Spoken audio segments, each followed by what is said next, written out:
En la boda de mi mejor amiga, alguien adulteró mi bebida para demostrar que yo estaba fingiendo mi sobriedad. Llevo sobria desde que Kelsey me encontró con la cara azulada en el suelo de su baño hace 3 años. Éramos compañeras de piso, mejores amigas desde la universidad, y se suponía que ella estaba en el trabajo. Pero ese día volvió antes porque tenía gripe. Me encontró inconsciente y me hizo RCP hasta que llegaron los paramédicos. El médico dijo que con 5 minutos más no lo habría contado. Dejar el alcohol ha sido lo más difícil que he hecho en mi vida, pero Kelsey lo hizo posible. Cuando conoció a su prometido Troy hace 2 años, yo estaba aterrada de que me dejara atrás. Pero no. Troy se aprendió mi pedido de café, revisaba las etiquetas en los restaurantes y jamás llevaba alcohol cuando yo estaba cerca. Se convirtieron en mi familia cuando la mía de verdad se rindió conmigo. Cuando Kelsey me pidió que fuera su dama de honor, me puse a llorar. ¿Seguro que quieres que la ex desastre total lidere tu cortejo? Ella me agarró la mano. No eres una ex nada. Eres exactamente quien se supone que debes ser ahora. La planificación de la boda iba perfecta hasta que la hermana de Kelsey, Diane, volvió del extranjero una semana antes de la ceremonia. En la cena de ensayo, me acorraló cerca de la barra. Qué curioso que de repente estés bien justo ahora que Kelsey se casa. Qué timing tan conveniente. Intenté quitármelo de encima con una risa. Llevo 3 años sobria. Su sonrisa no le llegó a los ojos. Sí, claro. El día de la boda llevé mi propia sidra espumosa en una botella etiquetada. Durante la ceremonia estuve al lado de Kelsey y pensé que, por fin, había dejado atrás mi pasado. Y entonces empezó la recepción. Dejé mi botella de sidra en la mesa de la dama de honor y fui a ayudar a Kelsey con el vestido. Cuando volví, mi botella estaba exactamente donde la había dejado. Misma marca, misma etiqueta, mismo lugar. Di un sorbo sin pensarlo. El sabor me golpeó al instante. Vodka. Y bastante.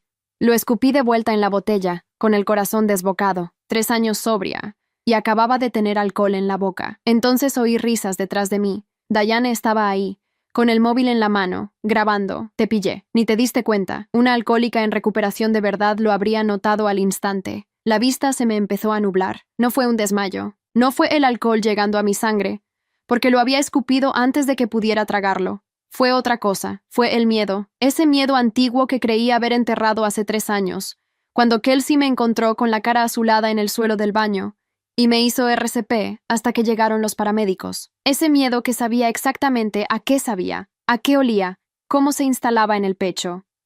Diane seguía ahí, con el móvil en alto, grabando. Te pillé. Ni te diste cuenta. Una alcohólica en recuperación de verdad lo habría notado al instante. Escuché su voz como desde el fondo de una piscina. Los sonidos del salón de recepciones llegaban distorsionados. La música, las conversaciones, las risas de alguien que no sabía lo que acababa de pasar a 2 metros de distancia. Noté que tenía la botella todavía en la mano. La botella de sidra espumosa que yo misma había traído, con su etiqueta escrita con mi letra, porque así lo hacía desde el primer año de sobriedad. Controlaba lo que bebía, siempre, en todos los eventos, sin excepciones. Esa botella ya no era mía. Alguien la había vaciado y rellenado. Respiré por la nariz, despacio, una vez. Luego la miré a ella. Diane sonreía con el móvil todavía levantado. Era una sonrisa que yo había visto antes, aunque nunca dirigida hacia mí. Era la sonrisa de alguien que lleva semanas esperando este momento, que lo planeó, que ensayó mentalmente la escena exactamente así. No dije nada. Coloqué la botella sobre la mesa con cuidado, sin golpearla, sin tirarla. La puse con la etiqueta hacia arriba, bien visible, exactamente como la había dejado antes de ir a ayudar a Kelsey con el vestido. Luego miré alrededor del salón.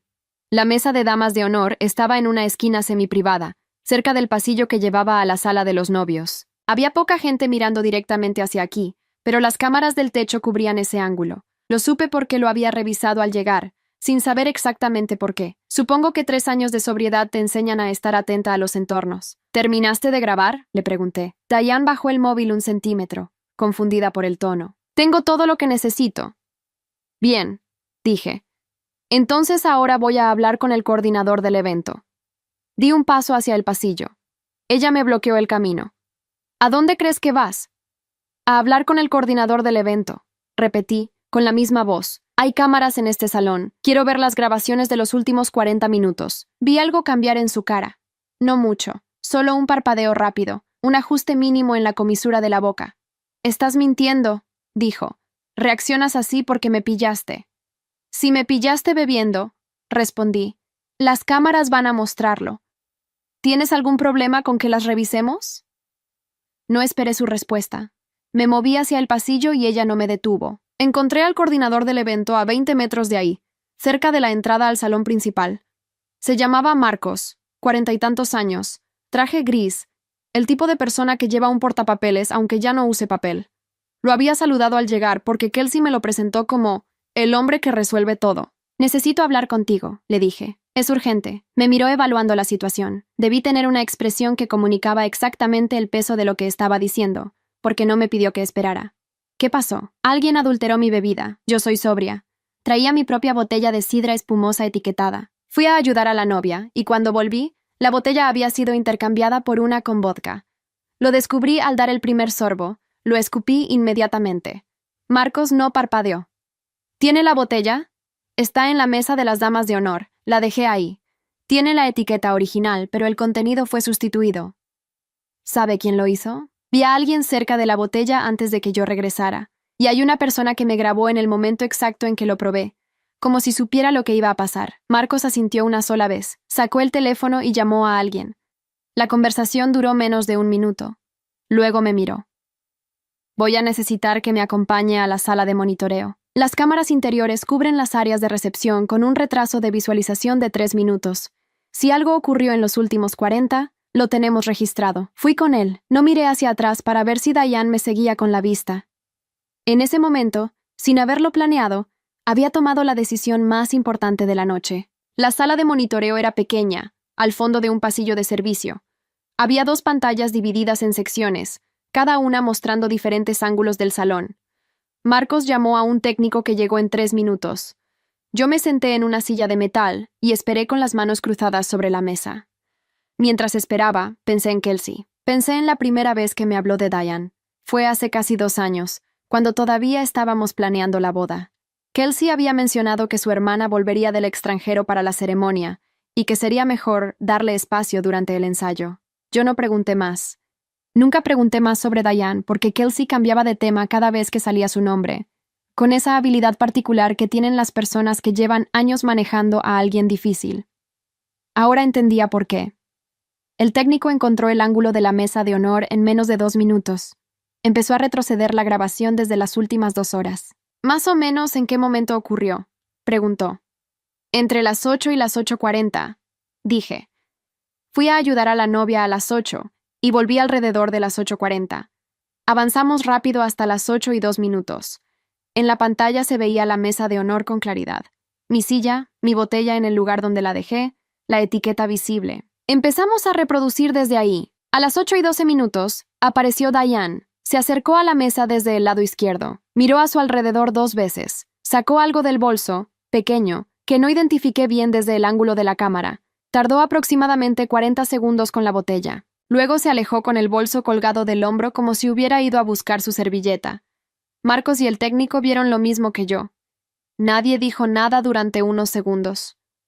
¿Quiere que llamemos a la novia?, preguntó Marcos. No todavía, respondí. Primero quiero una copia de este fragmento guardada. ¿Pueden hacer eso? Sí, en formato digital, con marca de hora. Necesito 2 copias, una para mí y una que quede en los archivos del evento. De acuerdo. Mientras el técnico procesaba la copia, me quedé mirando la pantalla congelada en la imagen de Diane alejándose de la mesa. 40 segundos. Había tardado 40 segundos en intentar destruir 3 años de mi vida. Cerré los ojos un momento, no para contener las lágrimas, solo para ordenar lo que sentía, que era más complicado que la rabia. Pensé en el médico que me dijo que con 5 minutos más no lo habría contado. Pensé en los primeros 30 días sin alcohol, que fueron los días más largos de mi vida. Pensé en el grupo de apoyo los miércoles por la tarde, en la voz de Patrice diciéndome que la sobriedad no era un destino, sino una dirección. Pensé en la primera vez que rechacé una copa en una fiesta y no sentí que me estaba perdiendo algo, sino que estaba eligiendo algo. Todo eso seguía intacto.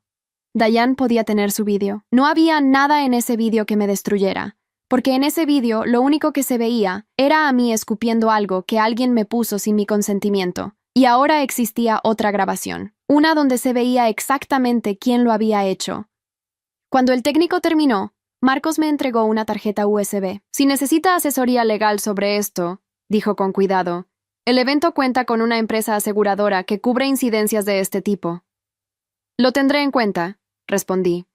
Por ahora, solo necesito que guarden su copia y que nadie más tenga acceso a ella sin mi autorización o la de la novia. Entendido. Salí de la sala de monitoreo con la tarjeta USB en la mano. En el pasillo me detuve un momento. La música del salón llegaba amortiguada desde ahí. Alguien estaba bailando. La boda de Kelsey seguía su curso, como si nada hubiera pasado, y en cierta forma era exactamente así. Nada había pasado. No de verdad. No en el sentido en que Diane esperaba que pasara. Volví al salón. Kelsey estaba saliendo de la sala de los novios en ese momento, con el vestido ya perfectamente arreglado y Troy a su lado sujetándole la mano. Me vio desde lejos y me sonrió. Luego vio mi expresión. Se separó de Troy sin decirle nada y vino hacia mí. ¿Qué pasó?, preguntó en voz baja. Alguien adulteró mi sidra. Metió vodka en mi botella mientras estaba contigo. Kelsey se quedó inmóvil. ¿Qué? Lo probé sin saberlo. Lo escupí inmediatamente. Estoy bien. Su cara pasó por varios estados en menos de 3 segundos. Primero incredulidad, luego algo que reconocí como comprensión, del tipo que duele porque confirma algo que ya sospechabas. Luego sus ojos buscaron a Diane entre los invitados. Kelsey, dije, y esperé a que me mirara. Estoy bien. Tengo la evidencia. Esta noche no necesito que hagas nada. Esta noche es tu boda. No puedo ignorar esto. No te pido que lo ignores. Te pido que lo dejes para mañana. Troy apareció detrás de Kelsey. Nos había visto hablar y se había acercado despacio, sin interrumpir. ¿Todo bien?, preguntó. Kelsey y yo intercambiamos una mirada. Sí, dijo ella, aunque no sonó del todo convencida. Troy nos miró a las dos, luego a mí directamente. ¿Segura? Segura, respondí. Él asintió. Luego hizo algo que no esperaba. Me puso una mano en el hombro un segundo, solo un segundo, y dijo en voz muy baja, si necesitas algo esta noche, lo que sea, me dices. Fue tan simple, tan directo, exactamente lo que significaba ser parte de una familia real. Asentí. Volví a mi silla. Tomé mi copa de agua, no la botella adulterada, que seguía en la mesa como evidencia. Desde el otro lado del salón, Diane me miraba. Tenía el móvil guardado ahora y una expresión que no sabía cómo interpretar todavía. Tal vez esperaba que yo hubiera ido a llorar al baño. Tal vez esperaba que me hubiera ido. Tal vez esperaba cualquier cosa que no fuera esto. Yo sentada en mi silla, con agua en la mano, completamente entera. La miré un momento. Luego aparté los ojos y no volví a mirarla en toda la noche. No hizo falta. La suite nupcial del hotel olía a flores y a café recién hecho. Kelsey me había enviado un mensaje a las 7 de la mañana. Estoy despierta. ¿Puedes venir? Troy se había ido a desayunar con sus hermanos, así que cuando llegué solo estábamos nosotras dos. Ella estaba sentada en el borde de la cama, con el pelo suelto y una bata del hotel, sin rastro del maquillaje de la noche anterior. Tenía el móvil en la mano. ¿Dormiste?, le pregunté. Algo. Me miró. ¿Y tú? Sí, no era del todo verdad, pero tampoco era mentira. Había dormido 3 horas seguidas, que para mí, después de algo así, era suficiente. Me había acostado con la tarjeta USB en la mesilla y había repasado mentalmente cada parte de la noche hasta que el orden de los hechos quedó claro y fijo. Eso me ayudaba. Ordenar las cosas. Kelsey palmeó el espacio a su lado en la cama. Me senté. Tengo que contarte algo, dijo. Algo que debí decirte antes de la boda. De acuerdo, tomó aire. Diane te odia desde hace más tiempo del que crees. No es algo que empezó cuando llegó la semana pasada. Lleva años así. No respondí. La dejé continuar. Cuando éramos pequeñas, mis padres siempre decían que yo era la responsable, la que sacaba buenas notas, la que no daba problemas, la que iba a llegar lejos. Diane era 2 años mayor, pero en casa siempre se hablaba de mí como si fuera la que importaba más. Hizo una pausa corta. Yo nunca pedí eso, pero tampoco lo corregí, y eso también es algo. Kelsey, déjame terminar. Su voz no era dura, solo firme. Cuando te conocí en la universidad y nos hicimos amigas, Diane lo interpretó como una extensión de eso, como si yo hubiera elegido a alguien más en lugar de a ella. Y con los años, cada vez que yo te defendía o hablaba bien de ti, para ella era otra prueba de que yo te ponía por encima de la familia. Eso no es justo para ninguna de las dos, dije. No, pero así lo vivía ella. Dejó el móvil sobre la almohada. Hace 3 semanas, cuando Diane llegó del extranjero, me pidió que te quitara del cortejo. Me dijo que tu presencia en la boda iba a ser un problema, que eras inestable, que en algún momento de la noche ibas a arruinarlo todo. Sentí algo contraerse en el pecho, pero no dije nada. Le dije que no, y que si seguía hablando así de ti, íbamos a tener un problema las dos. Se fue de mi apartamento sin despedirse. Y no me dijiste nada porque no quería que llegaras a la boda con eso encima. Me miró directamente. Me equivoqué. Debí advertirte. No sabías que iba a hacer algo así. No, pero sabía que era capaz de algo. Hay una diferencia. Silencio. Afuera, en el pasillo del hotel, se escuchaban pasos y el sonido lejano de un carrito de servicio. El mundo seguía funcionando con normalidad mientras nosotras teníamos esta conversación que llevaba años pendiente sin que yo lo supiera. ¿Qué vas a hacer con ella?, pregunté. Kelsey tardó en responder. Esta mañana, antes de que te escribiera, revisé su teléfono. La miré. ¿Cómo? Conozco su código desde siempre. Lo usa para todo. Es el año en que nació nuestra abuela. Exhaló. Encontré los mensajes. ¿Qué mensajes? Se levantó, fue hasta la maleta y sacó su propio teléfono. Me lo pasó con la pantalla abierta en una conversación. Era un chat de Diane con alguien guardado como Caro. Los leí despacio. El primero era de hacía 19 días. ¿Sabes si la amiga de Kelsey va a ir a la boda? La que es alcohólica. La respuesta, sí, es la dama de honor principal. Y entonces Diane. Perfecto. Tengo una idea. Había 4 mensajes más. No detallaban el plan con precisión, pero lo suficiente. Hablaban de aprovechar la recepción, de que va a quedar en evidencia delante de todos, de que Kelsey va a ver por fin cómo es realmente. Los leí 2 veces. Esto no fue un impulso, dije. No, lo planeo con tiempo. Le devolví el teléfono. Habría sido fácil sentir rabia en ese momento. Y algo de rabia había, sí. No lo negaré. Pero había otra cosa más grande que la rabia. Algo que no tenía un nombre exacto. Era la sensación de entender, por fin, que algunas personas no te odian por lo que has hecho. Te odian por lo que representas para alguien que ellas quieren controlar. Yo nunca había sido un problema para Diane. Era un símbolo, el símbolo de que Kelsey podía elegir a alguien fuera de la familia y esa persona importar más que la sangre. Eso no tenía solución posible desde mi lado. Nunca la tuvo. ¿Troy sabe lo de los mensajes?, pregunté. Se los mostré esta mañana antes de que se fuera. La voz de Kelsey se tensó un poco. Se puso muy serio. Me dijo que esto no se podía dejar pasar. ¿Qué quiere hacer él? Lo que tú decidas que hay que hacer. Me quedé callada un momento. Tengo el vídeo de las cámaras del evento, dije. El coordinador me dio una copia en una tarjeta USB. Se ve a Diane manipulando mi botella mientras yo no estaba. Kelsey cerró los ojos un segundo. ¿Qué quieres hacer con eso?, me preguntó. Y el cuidado con que lo preguntó, como si la respuesta me perteneciera completamente a mí, me dijo más sobre ella que cualquier cosa que pudiera haberme dicho en palabras. Por ahora, guardarlo. ¿Solo guardarlo? Sí, que exista es suficiente por ahora. Si Diane intenta publicar su vídeo o contarle a alguien su versión de lo que pasó anoche, yo tengo el mío. Hice una pausa. Pero no quiero que esto se convierta en el tema de tu luna de miel. Ya se convirtió. Kelsey. No, dijo, y su tono fue más firme. Escúchame.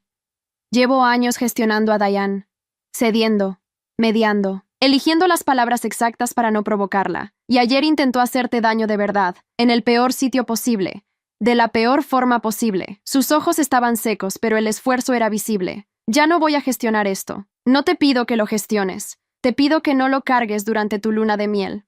Silencio largo. ¿Estás bien?, me preguntó. ¿De verdad? Sí. ¿Segura? Lo probé un segundo y lo escupí. Mi cuerpo no procesó nada. Llamé a Patrice anoche cuando llegué al hotel. Estuve 40 minutos hablando con ella. Patrice era mi madrina de sobriedad. Kelsey sabía quién era. ¿Y qué te dijo? Que escupir a tiempo es exactamente lo que se supone que debes hacer. Hice una pausa. Y que lo que Diane intentó no borra nada de lo que construí. Solo demuestra que lo que construí funciona. Kelsey me miró un rato sin decir nada. Luego se inclinó y me abrazó. Sin dramatismo, sin llanto. Solo un abrazo directo, del tipo que no necesita explicación. Lo siento, dijo en voz baja. No tienes nada que sentir. Sí tengo. Debí haberte advertido de que era capaz de algo así. Ya, dije. Pero aquí estamos. Nos separamos. Kelsey se levantó. Fue al pequeño escritorio de la suite y llenó 2 tazas de café de la cafetera que habían dejado en la habitación. Me pasó una. La tomé. ¿A qué hora sale tu vuelo?, pregunté. A las 3.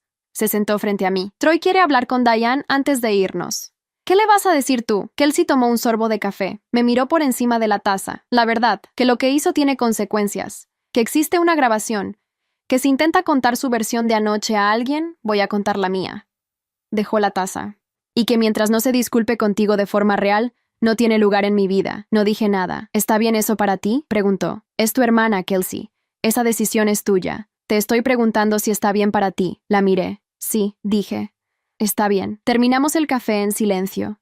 Afuera, el sol ya estaba alto y la ciudad seguía su ritmo normal. Yo tenía un viaje de vuelta en tren a las 5 de la tarde. Tenía el grupo de los miércoles en 3 días. Tenía trabajo el lunes. La vida seguía exactamente donde la había dejado. Eso, más que cualquier otra cosa, era la prueba de que Diane no había conseguido nada. Llegué a casa un domingo a las 8 de la noche. Dejé la maleta en la entrada sin deshacer.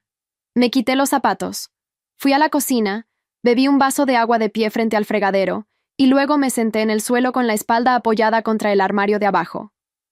No lloré. No tenía ganas de llorar. Tenía ganas de pensar, que es algo distinto. El teléfono había sonado 4 veces en el tren de vuelta.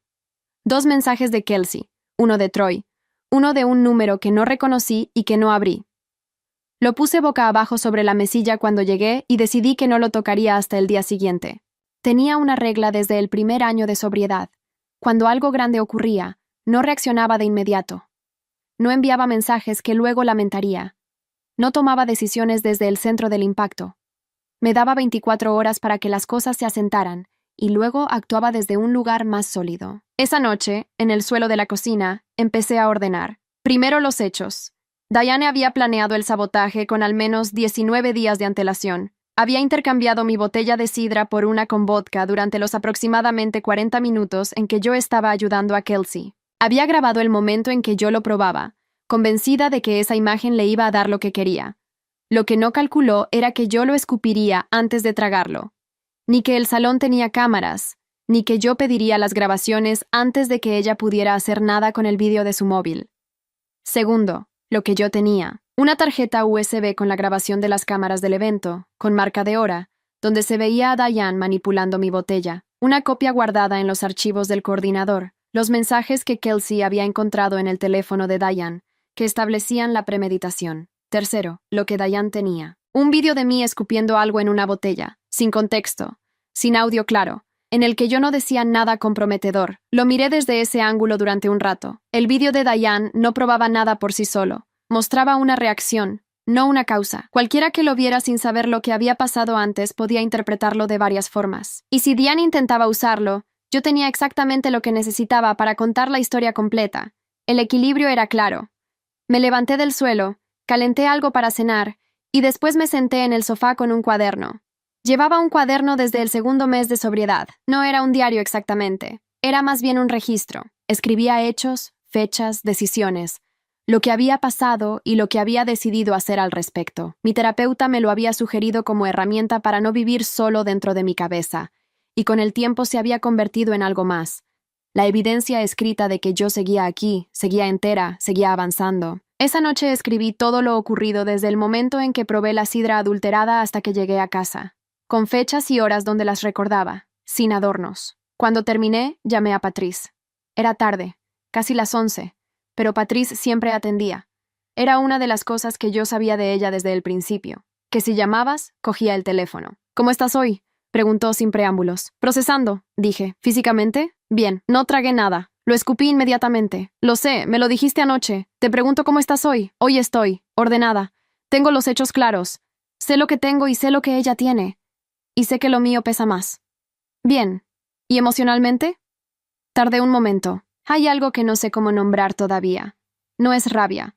Es más parecido a una decepción muy específica. No de Diane, porque de ella no esperaba nada. Es de la situación en general. De que 3 años de trabajo puedan ser el blanco de algo así. ¿El blanco o la prueba? Me quedé callada. Piénsalo, dijo Patrice. Lo que construiste resistió. Eso es lo que pasó. Alguien intentó derribarlo y no pudo. Eso no es una derrota disfrazada. Es exactamente lo contrario. No respondí de inmediato. Dejé que la idea se asentara. ¿Hablaste con tu terapeuta?, preguntó. Le escribí un mensaje esta tarde. Tengo cita el jueves. Bien. ¿Y el grupo? El miércoles. Perfecto. ¿Qué más necesitas hacer esta semana? Miré el cuaderno abierto sobre mis rodillas. Hay algo que quiero hacer, dije. No sé si es el momento todavía. Cuéntame. Quiero escribirlo. No para publicarlo. Solo para tenerlo escrito de otra forma. no como registro de hechos, sino como lo que fue, lo que significa ser sobria en un evento social donde alguien quiere que falles, lo que se siente cuando alguien usa tu vulnerabilidad más grande como arma. Patrice tardó un momento en responder. ¿Para qué lo quieres escrito así? No lo sé todavía, pero siento que necesito sacarle esa forma, la forma de historia, no de informe. Entonces hazlo, dijo. Escríbelo para ti, sin presión de mostrárselo a nadie. Después de colgar, estuve un rato más en el sofá sin hacer nada. El apartamento estaba en silencio. No era un silencio incómodo, era el tipo de silencio que existe cuando has procesado suficiente por un día y el cuerpo simplemente lo sabe. Pensé en Diane, no con rabia, con algo más frío, más distante. Pensé en lo que Kelsey me había contado sobre la infancia de las dos, sobre cómo Diane había construido una narrativa donde yo era parte del problema, un símbolo de algo que la lastimaba, sin que yo hubiera tenido ningún papel real en eso. Había algo casi triste en esa imagen, pero no me detuve mucho ahí. La tristeza por las razones de Diane no era mi trabajo. Mi trabajo era otra cosa. Al día siguiente, lunes, fui a trabajar. Respondí los mensajes de Kelsey. Le dije que estaba bien, que no se preocupara, que habláramos cuando volviera de la luna de miel. El mensaje del número desconocido resultó ser de una compañera de trabajo que me preguntaba algo sobre un proyecto. Lo respondí también. No hubo ningún mensaje de Diane. Tampoco publicó nada. Lo revisé una vez, solo para saber, y luego cerré las aplicaciones y no volví a mirar. El miércoles fui al grupo. Nos reuníamos en una sala del centro comunitario del barrio. 12 personas alrededor de una mesa rectangular con café malo y galletas de paquete. Yo llevaba yendo casi 3 años. Conocía a la mayoría de memoria. Sus historias, sus recaídas, sus avances, las semanas en que llegaban con los ojos rojos y las semanas en que llegaban con algo parecido a la ligereza. Esa noche conté lo que había pasado en la boda. Lo conté sin dramatismo, de la misma forma en que lo había escrito en el cuaderno. Los hechos, la secuencia, lo que hice, cómo me sentí después. Cuando terminé, hubo un silencio corto. Luego habló Marcus, que llevaba en el grupo más tiempo que yo. ¿Y no quisiste tragarlo?, preguntó. Era una pregunta directa, sin juicio. Un segundo, dije. Un segundo lo pensé. Y lo escupí. Marcus asintió. Eso es todo, dijo. Eso es exactamente todo. Nadie añadió mucho más. No hacía falta. Esa era una de las cosas que había aprendido en ese grupo, que a veces la historia más importante que puedes contar es la de la vez que estuviste a punto y no caíste. No porque fuera fácil, sino porque las herramientas que construiste con tiempo y trabajo funcionaron exactamente cuando las necesitabas. Esa noche, de vuelta en casa, abrí el cuaderno en una página nueva y empecé a escribir. Kelsey volvió de su luna de miel un martes por la tarde. Me llamó desde el aeropuerto, antes de llegar a casa. No me preguntó cómo estaba. Me dijo directamente. Diane intentó publicar el vídeo. Me senté. ¿Cuándo? El jueves pasado. Lo subió a sus redes con una descripción que decía que tenía pruebas de que tú habías mentido sobre tu sobriedad durante años. Hizo una pausa breve. Estuvo visible durante 40 minutos. ¿Qué pasó en esos 40 minutos? Mi madre lo vio. Y también una prima que estaba en la boda. Las dos me llamaron por separado. La voz de Kelsey era plana, controlada. Mi madre le pidió a Diane que lo quitara. Diane se negó. Entonces mi madre llamó a mi tía Sandra, que es la única persona en la familia a la que Diane escucha, y mi tía Sandra le dijo que si no lo borraba en 10 minutos, ella misma iba a publicar todo lo que sabe de Diane desde los últimos 5 años. No sé exactamente qué es todo eso, pero Diane lo borró en 8. Procesé eso un momento. ¿Y la descripción? ¿Hubo capturas? Mi prima hizo una. Solo ella, que yo sepa. ¿Qué hizo tu prima con la captura? Me la mandó a mí. Kelsey exhaló. Está guardada. No la ha compartido con nadie más. Le pedí que esperara. ¿Y ella va a esperar? Sí. Sofía es discreta. Siempre lo ha sido. Me levanté del sofá y fui a la cocina a buscar agua. Mientras llenaba el vaso, pensé en los 40 minutos que el vídeo había estado visible. 40 minutos era tiempo suficiente para que lo viera más gente de la que Kelsey sabía. Pero también era tan poco tiempo que era difícil que hubiera llegado lejos. ¿Cuántos seguidores tiene Diane en esa red?, pregunté. 400 y algo, la mayoría conocidos y familia. Poco alcance. Contenido borrado antes de que pudiera circular. Una sola captura, en manos de alguien de confianza. El daño era mínimo, casi nulo. ¿Hablaste con Diane después de eso?, pregunté. Troy habló con ella antes de que subiéramos al avión. El día de la boda, mientras tú estabas con el coordinador. La voz de Kelsey cambió apenas. Le dijo que existía la grabación de las cámaras, que te mostraba a ti probando la botella, sí, pero que también mostraba a alguien manipulándola 20 minutos antes. No le dijo quién era ese alguien, no hizo falta. ¿Cómo reaccionó? Según Troy, no dijo nada durante un rato. Luego dijo que él estaba mintiendo para protegerte. Troy le respondió que el coordinador del evento tenía su propia copia, y que tú tenías la tuya, y que si ella publicaba algo, ambas versiones iban a estar disponibles para quien quisiera verlas. ¿Y aún así subió el vídeo? Sí. Pausa. Creo que pensó que nadie iba a pedir ver las cámaras. Que su vídeo sería suficiente para instalar la duda. Eso tenía sentido. Diane no había calculado que yo actuaría tan rápido la noche de la boda. Había planeado la escena con la expectativa de que yo me derrumbaría, de que habría caos emocional, de que nadie estaría en condiciones de ir a buscar evidencia en cuestión de minutos. Cuando eso no pasó, igual intentó usar lo que tenía. Y cuando lo subió el jueves y lo borraron, debió entender que la situación no estaba a su favor. ¿Qué va a pasar ahora con ella?, pregunté. Eso es lo que quería hablar contigo. Kelsey bajó la voz, aunque estaba en el aeropuerto y yo no escuchaba ruido de fondo. Mis padres quieren que la familia se reúna para hablar del tema. Diane incluida. Quieren que tú también estés. ¿Para qué? Para que Diane se disculpe contigo en persona. No respondí de inmediato. Una disculpa de Diane no era algo que yo necesitara para seguir adelante. Ya lo había decidido desde el domingo en el suelo de la cocina, pero también entendía que para Kelsey y para su familia, esa reunión tenía un significado diferente. Era la forma en que ellos procesaban las cosas. La confrontación directa, la disculpa formal, el cierre visible. ¿Tú quieres que vaya?, le pregunté. Quiero que hagas lo que sea mejor para ti, dijo. Si ir te cierra algo, ve. Si no te aporta nada, no vayas. Yo voy a estar ahí de todas formas. ¿Cuándo sería? El fin de semana que viene, si tú puedes. Déjame pensarlo hasta mañana. De acuerdo. Colgamos. Me quedé con el vaso de agua en la mano, mirando la ventana de la cocina. Pensé en la reunión, en sentarme frente a Diane, en escuchar una disculpa que ella daría porque su familia se lo exigía, no porque lo sintiera, en la diferencia entre una disculpa real y una disculpa de performance. Luego pensé en otra cosa. Pensé en el vídeo borrado, en los 40 minutos que había estado visible y en lo que Diane debió sentir cuando lo quitaron. No satisfacción, exactamente, pero sí algo que reconocía. La sensación de que el plan que llevas semanas construyendo no funciona y que el terreno que creías controlar no es tuyo. Eso ya había pasado, sin que yo hiciera nada activo para provocarlo.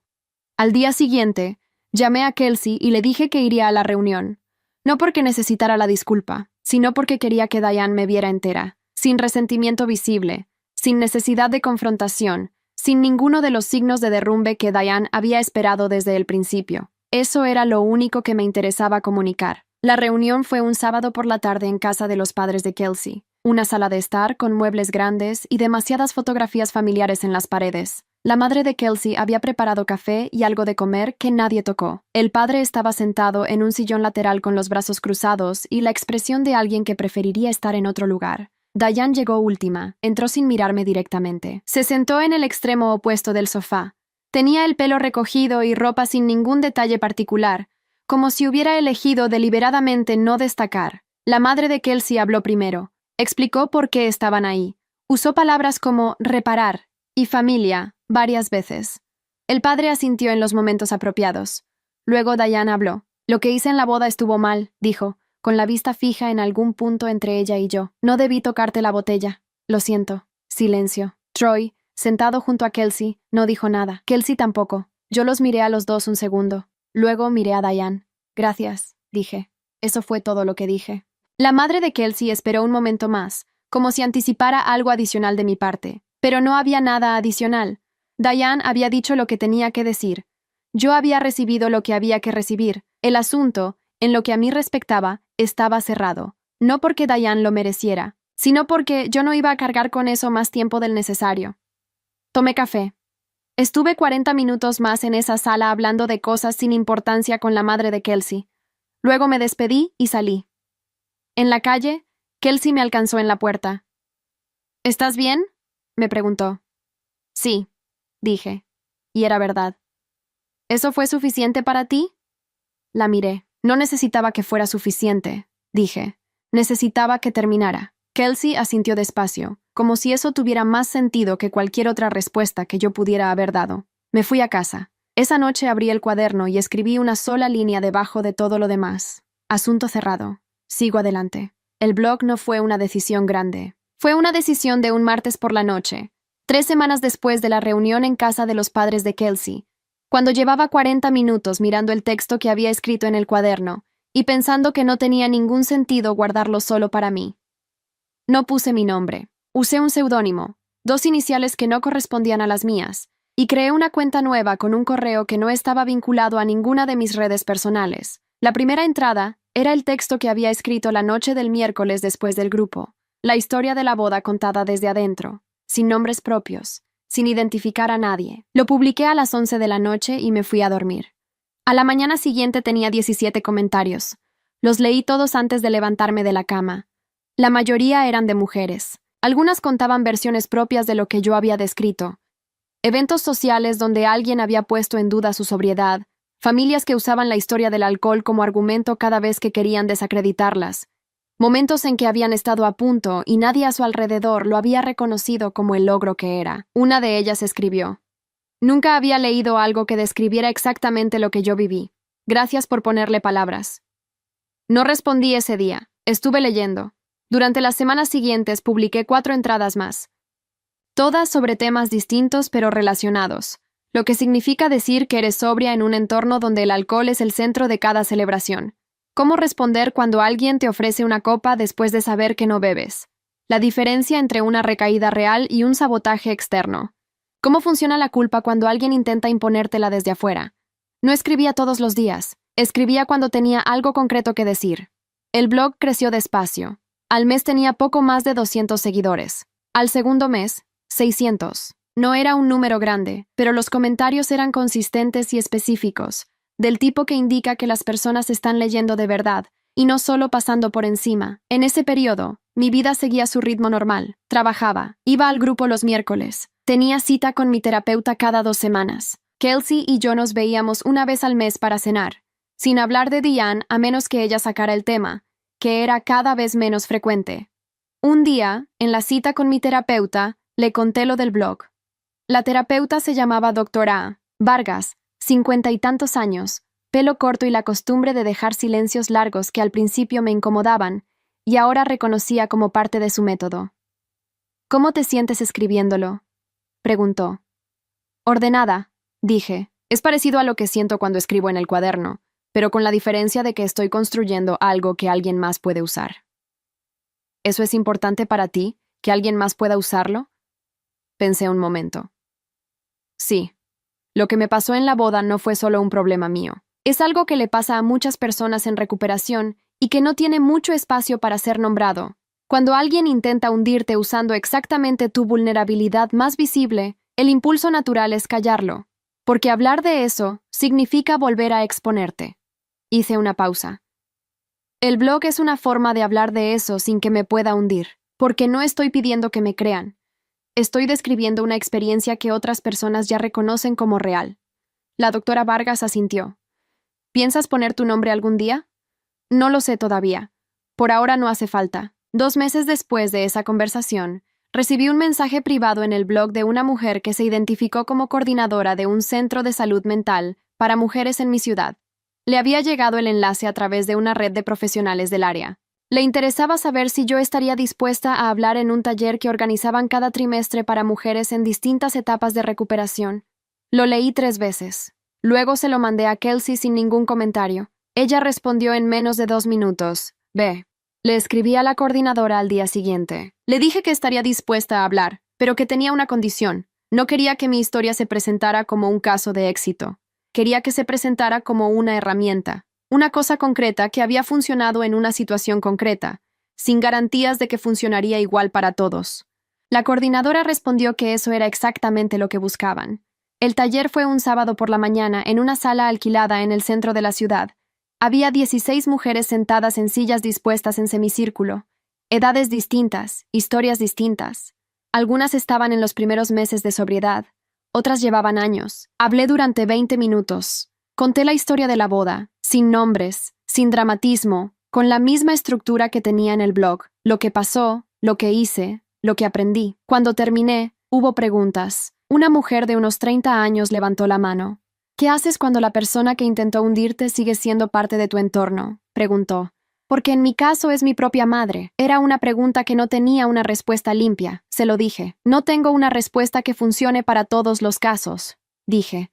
Lo que puedo decirte es lo que funcionó para mí. Decidir qué información le doy a esa persona sobre mi estado real, cuánto acceso tiene a lo que me afecta. No es desaparecer, es controlar el perímetro. La mujer asintió despacio. Hubo más preguntas. Estuve en esa sala casi 2 horas en total. Cuando salí, la coordinadora me alcanzó en la puerta. ¿Estarías dispuesta a volver el próximo trimestre? Sí, dije. En el camino de vuelta a casa, me detuve en una cafetería a tomar algo. Pedí un café y me senté junto a la ventana. Saqué el teléfono y abrí el blog. Había 3 comentarios nuevos desde esa mañana. Uno de ellos decía: leí tu entrada sobre sabotajes externos hace 2 semanas y por primera vez en meses no me sentí sola en esto. No sé quién eres, pero gracias.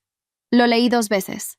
Luego cerré el teléfono y terminé el café. No necesitaba saber quién lo había escrito. No necesitaba que supieran quién era yo. Lo que estaba construyendo no dependía de ninguna de esas 2 cosas. Dependía de seguir mostrándome, de seguir escribiendo, de seguir yendo al grupo los miércoles y a la terapia cada 2 semanas y al taller cada trimestre. Eso era todo. El mensaje de Kelsey llegó un jueves por la noche. Estoy organizando algo pequeño para tu aniversario. El sábado. En casa. Solo nosotros. ¿Puedes? Lo leí en el sofá, con el portátil abierto sobre las rodillas y el borrador de una nueva entrada del blog a medias en la pantalla. Cerré el portátil y respondí que sí. El sábado era mi 4º aniversario de sobriedad. No era una fecha que yo celebrara en grande. La marcaba cada año con Patrice, con una llamada o un café, y la anotaba en el cuaderno con la misma letra que usaba para todo lo demás. Pero este año era distinto, y los 2 lo sabíamos sin haberlo dicho. Era el primero después de la boda. El primero después de todo lo que había pasado con Diane, con el blog, con el taller, con las 16 mujeres en semicírculo que me habían hecho preguntas que yo no siempre sabía responder. El apartamento de Kelsey y Troy era pequeño, pero estaba bien organizado. Cuando llegué el sábado a las 7, Troy estaba en la cocina terminando algo que olía bien, y Kelsey me abrió la puerta con un delantal puesto encima de la ropa, lo cual era suficientemente ridículo para que las 2 nos riéramos antes de decir nada. Pasa, dijo. Patrice ya está aquí. Patrice estaba sentada en el sofá con una taza en la mano. 62 años, pelo blanco cortado cerca de la cabeza. La misma expresión directa de siempre. Se levantó cuando me vio y me dio un abrazo breve, del tipo que no necesita durar más de 3 segundos para decir lo que tiene que decir. 4 años, dijo. 4 años, repetí. Había una persona más que no conocía. Kelsey me la presentó. Se llamaba Renata, abogada. Había empezado a leer el blog hace 3 meses y le había escrito un mensaje privado que yo había respondido. Y desde entonces, habíamos intercambiado varios mensajes sobre temas que iban de la recuperación a cuestiones legales relacionadas con casos de sabotaje que ella veía en su trabajo. Era la primera vez que nos veíamos en persona. Así que tú eres la del blog, dijo Renata cuando nos presentaron. Así que tú eres la abogada, respondí. Se rió. Era una risa directa, sin protocolo. Nos sentamos a cenar. Troy había hecho pasta y ensalada y había comprado pan de una panadería del barrio. No había alcohol en la mesa, lo cual no necesitó ninguna explicación ni ningún gesto especial, porque en esa mesa nadie lo necesitaba. La conversación fue fácil. Renata contó un caso reciente, sin nombres, sobre una mujer que había enfrentado una situación similar a la mía en un entorno laboral. Patrice hizo preguntas concretas. Troy escuchó más de lo que habló, que era su forma habitual de estar en una conversación. En algún momento, entre el plato principal y el postre, Kelsey se levantó y volvió de la cocina con algo en la mano. Era una botella de sidra espumosa, la misma marca que yo usaba, con una etiqueta pegada encima, escrita a mano, que decía simplemente 4 años. La puso en el centro de la mesa. Troy la etiquetó, dijo Kelsey. Yo solo le dije qué escribir. Troy levantó una mano brevemente, como reconociendo su participación sin dramatizarla. Kelsey sirvió 5 copas, sidra para todos. No voy a hacer un discurso largo, dijo, de pie junto a la mesa. Solo quiero decir una cosa. Hace 4 años te encontré en el suelo, y desde entonces te he visto construir algo que la mayoría de las personas no construyen en toda una vida. No porque hayas tenido suerte, sino porque decidiste, todos los días, seguir eligiendo. Levantó la copa. Los demás hicieron lo mismo. Yo también. Bebimos. La sidra era fría, y tenía el sabor exacto que recordaba, el mismo de siempre, sin ninguna alteración. Eso sonaba obvio, pero no lo era. No para mí. Tomar ese primer sorbo con la copa en la mano y saber con certeza lo que contenía era algo que yo no daba por sentado, y que probablemente nunca daría por sentado. Después del postre, Renata y yo nos quedamos un rato hablando mientras Kelsey y Troy recogían la cocina. Renata me contó más sobre el caso que había mencionado en la cena. La mujer en cuestión llevaba 6 meses en recuperación, y su jefe había usado su historial contra ella en una evaluación de desempeño. Renata estaba construyendo el argumento legal. ¿La ayudas tú directamente?, pregunté. Soy su abogada, sí, pero lo que más la ayudó al principio fue leer tu entrada sobre sabotajes en el entorno laboral. Me lo dijo en la primera consulta. Renata me miró. ¿Sabías que esa entrada es la más compartida del blog? No lo sabía. No revisaba las estadísticas con frecuencia. Tiene sentido, dije. Es el sabotaje más común y el más difícil de nombrar porque viene envuelto en lenguaje de preocupación. Exactamente. Renata tomó un sorbo de su copa. ¿Has pensado en expandir el blog? ¿Hacerlo algo más estructurado? Pienso en eso cada tanto, dije. Pero no quiero que crezca más rápido de lo que puedo sostener. Prefiero que sea útil y pequeño a que sea grande e inconsistente. Razonable. Patricia se acercó en ese momento, con el abrigo ya puesto. Me voy, dijo. Mañana tengo el grupo temprano. La acompañé hasta la puerta. En el umbral se detuvo y me miró. ¿Cómo estás? De verdad. Era la misma pregunta que me había hecho la noche de la boda, la primera noche, cuando la llamé desde el hotel con el corazón todavía acelerado. Entonces había tardado en responder porque no sabía bien la respuesta. Ahora la sabía. Bien, dije. De verdad bien. Patrice asintió una vez, luego se fue. Volví al salón. Kelsey había terminado con la cocina y estaba sentada en el sofá junto a Troy, con las piernas dobladas y una copa de sidra que todavía no había terminado. Renata estaba revisando algo en su teléfono. Era una escena sin ningún dramatismo particular, exactamente el tipo de noche que yo no habría sabido imaginar hace 4 años.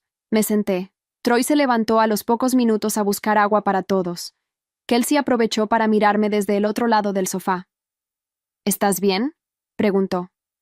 Ya me lo preguntó Patrice. Y te lo pregunto yo también. Sí, dije. Estoy bien. Kelsey asintió. Luego dijo, en voz baja, casi como si lo estuviera pensando en voz alta más que diciéndomelo a mí. Hace 1 año, cuando pasó lo de la boda, tuve miedo de que te hubiera roto algo, de que lo que Diana hizo te hubiera dejado algo que no se cerrara bien. ¿Y? Y no te rompió nada. No respondí de inmediato. No, dije después. No rompió nada. Troy volvió con el agua. Renata guardó el teléfono. La conversación siguió por otros temas, más ligeros, sin peso. Salí del apartamento cerca de las 11. En la calle el aire estaba frío y el barrio estaba tranquilo. Caminé hasta la parada del autobús con las manos en los bolsillos. En el bolsillo derecho tenía la tarjeta USB con la grabación de las cámaras del evento. La había llevado ahí desde la noche de la boda, 1 año entero, como recordatorio de algo que ya no necesitaba recordar. En la parada la saqué y la miré un momento. Luego la guardé de nuevo. No la necesitaba ya, pero tampoco hacía falta tirarla. El autobús llegó. Subí. 4 años. Y contando.